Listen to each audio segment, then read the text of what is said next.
Madame, Messieurs, bonsoir et merci d'avoir choisi Miracle TV+ pour vous informer. Voici les titres à la une ce soir. Communion fraternelle, louange, adoration et levée de fonds en faveur des orphelins d'Agnibi-le-Cros. Le concept inédit baptisé Bonne année en Christ 2023 s'est tenu ce dimanche 5 février au stade de l'université Félix Houphouët-Boigny d'Abidjan-Cocody. Les temps forts en début de cette édition. Le gouvernement ivoirien au travail pour traduire en actes l'ambition du chef de l'État, son Excellence Alassane Ouattara. 2023, année de la jeunesse, les avis et propositions de cette jeunesse recueillis justement par les ministres. Et puis, en France, un incendie a détruit 110 hectares de végétation dans les Bouches-du-Rhône. Bienvenue à tous, c'est un réel plaisir de vous retrouver sur MTV+ pour 15 minutes d'actualité. Je vous le disais en titre, les chrétiens du Côte d'Ivoire, toute obédience confondue, se sont retrouvés ce dimanche 5 février 2023 au stade de l'université Félix Houphouët-Boigny d'Abidjan-Cocody. Le concept est simple, il s'agissait de s'unir pour dire merci au Seigneur Jésus pour l'année 2022, lui confier dans la foulée l'année civile 2023. Il s'agissait également de collecter des dons pour financer des actions majeures en faveur de l'orphelinat d'Agnibi-le-Cros. Le constat tout de suite dans ce reportage signé Balthazar Nato, Ulrich Kwasikan, supervisé par votre serviteur avec la participation exceptionnelle de Jean-Martial Azodje. Université Félix Houphouët-Boigny d'Abidjan-Cocody. Ce dimanche 5 février 2023, cette institution dédiée à l'enseignement supérieur et à la recherche scientifique cède son calme olympien et son atmosphère studieuse à une ambiance surchauffée.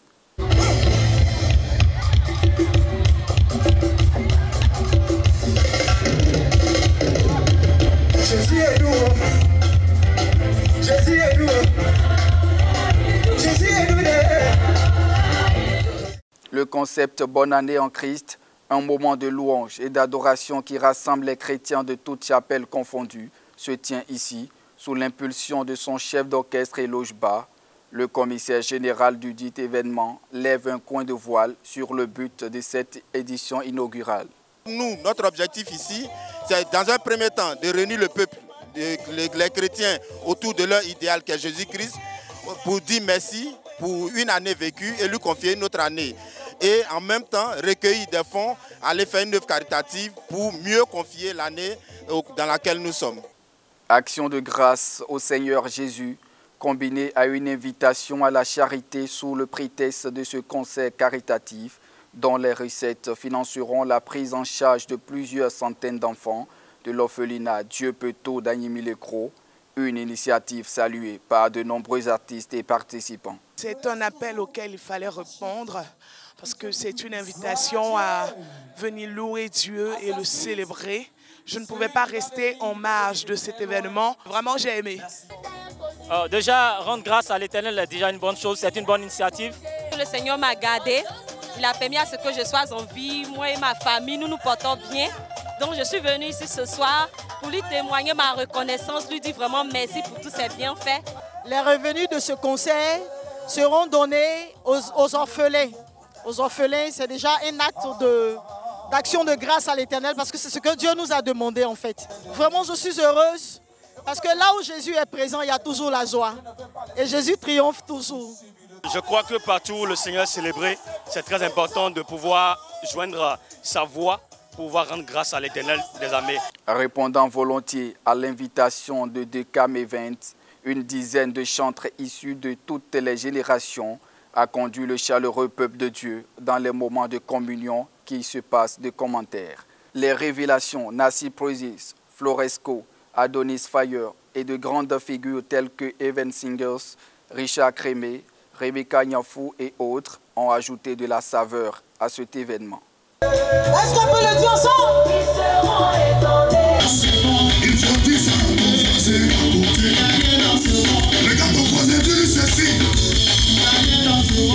De cette initiative fort appréciable, on retiendra que le monde chrétien a désormais sa lucane annuelle d'action de grâce par la musique.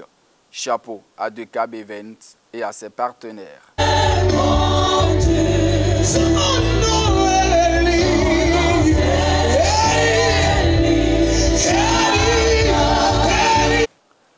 Restons dans l'actualité ivoirienne avec un tout autre sujet. À présent, le chef de l'État, son Excellence Alassane Ouattara, a consacré 2023 à la jeunesse ivoirienne. Le gouvernement dirigé par le Premier ministre Patrick Hachi s'active à mettre en œuvre cette grande ambition. Plusieurs ministres sont allés à la rencontre des jeunes ivoiriens pour recueillir leurs avis et propositions afin de les décliner en actes concrets. On en sait plus dans ce reportage signé de nos confrères de RTI 1. Des jeunes issus du RHDP, du PDCI-RDA, du FPI, du PPHC et de bien d'autres partis politiques, tous réunis dans une même salle pour évoquer des questions d'intérêt commun. Nous sommes à la 4e journée des rencontres consultatives, rencontre initiée par le ministère en charge de la jeunesse sous instruction du Premier ministre Patrick Hachi. Il faut noter le caractère exceptionnel de ce qui se passe aujourd'hui. Ça n'a jamais été fait en Côte d'Ivoire. On dit bravo déjà, non seulement au président de la République, mais bravo également aux partis de l'opposition qui ont accepté donc de s'associer à cela. Parce que c'est à l'unisson que nous allons régler la problématique de la jeunesse donc dans son entièreté. La question de l'employabilité, l'éthique et la déontologie, le civisme, qui reste une règle mal exploitée dans la société juvénile ivoirienne. Vous comprendrez donc que c'est une belle initiative à laquelle nous participons ce soir. Nous apprécions déjà l'initiative et nous sommes prêts à faire nos propositions pour accompagner le projet. Vous savez qu'en quelques temps, on ne peut pas faire toutes les propositions.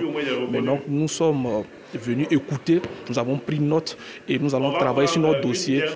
Mais notre proposition est que quand on parle de jeunesse, ce ne soit pas seulement les jeunes garçons, que la jeune femme aussi soit prise possible et surtout que la représentativité des femmes, comme le quota l'indique de 30%, soit respectée, que nous allions même vers la parité. Les jeunes issus du secteur informel n'étaient pas en reste.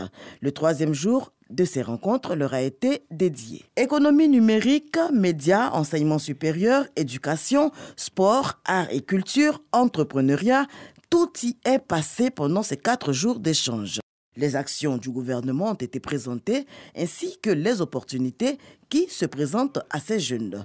Ils ont désormais une semaine pour faire des propositions concrètes. Nous, on veut passer à l'action et on veut juger sur les actions concrètes qui seront menées par le gouvernement les prochaines semaines.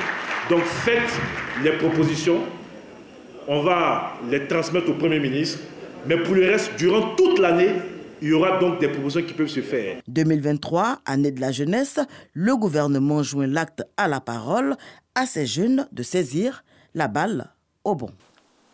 L'actualité africaine à présent, et on prend la direction du Nigeria. La situation financière et économique est des plus inquiétantes au pays du président Mamadou Buhari. Le chef de l'État est monté au créneau. Il promet des solutions immédiates dès ce 10 février 2023.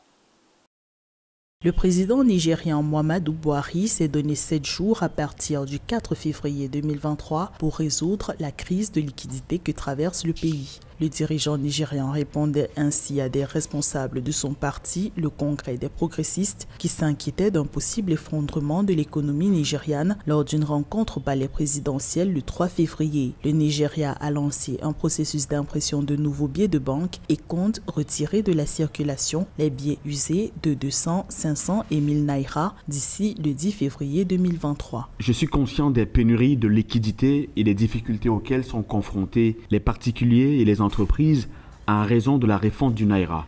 Je tiens à rassurer que nous faisons tout pour résoudre ces problèmes. Les Nigérians devraient s'attendre à des améliorations significatives d'ici la date limite du 10 février. Le gouvernement nigérian accuse les banques de plomber l'accès aux nouvelles coupures imprimées par la Banque centrale. Le président Muhammadu Buhari a pointé l'inefficacité des institutions bancaires. Pour lui et d'autres observateurs, les institutions bancaires manquent d'engagement en vue de la réussite de cette mesure gouvernementale. Je considère cette pénurie de billets de banque comme du vrai sabotage. Pourquoi y a-t-il un manque de monnaie à quelques jours des élections ? Les autorités doivent trouver une solution de toute urgence. Une vague de protestations secoue de nombreux États au Nigeria. Des manifestations sont organisées dans les principales villes du pays pour réclamer la coexistence d'anciens et nouveaux billets sur le marché nigérian. Des scènes de vandalisme ont été rapportées par les médias locaux, des distributeurs de billets détruits ou encore des usagers impatients prenant d'assaut les banques ont été enregistrés à travers le pays. Après le Nigeria, rendons-nous en Afrique du Sud, précisément à Pretoria, où le manque d'eau et d'électricité révolte des populations. Au nord de Pretoria, les Sud-Africains sont descendus dans la rue pour exprimer leur colère face aux pénuries d'eau et aux coupures d'électricité. Déjà privés d'électricité jusqu'à 10 heures par jour, de nombreux Sud-Africains doivent aussi se passer d'eau. Une panne électrique dans une station de pompage a mis à sec la région la plus peuplée d'Afrique du Sud. Nos robinets sont à sec. Nous ne nous baignons plus. Les écoles ferment tôt. Il y a maintenant un manque d'éducation à cause de la pénurie d'eau. Il n'y a pas d'eau dans les écoles, ni dans les cliniques.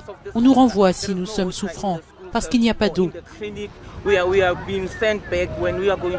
C'est un problème sérieux. C'est pourquoi nous faisons cela. Ce n'est pas un jeu d'enfant.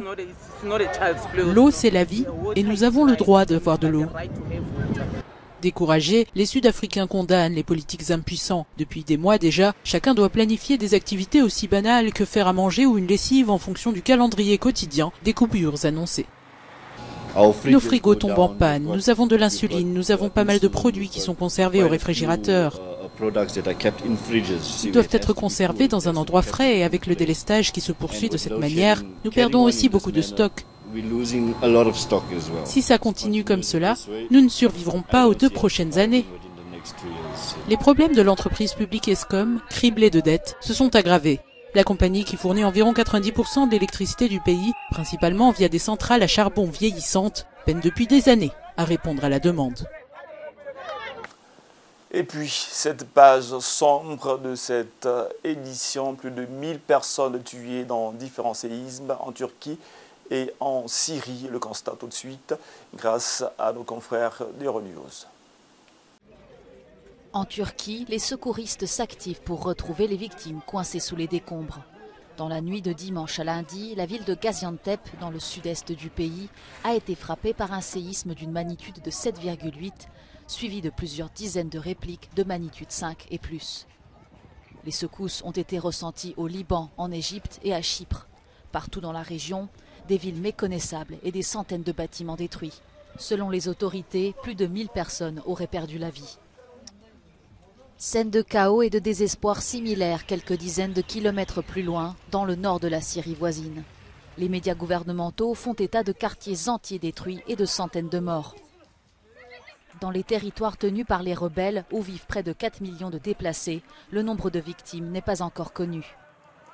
Les casques blancs, secouristes engagés dans la région, ont appelé les organisations humanitaires internationales à intervenir rapidement.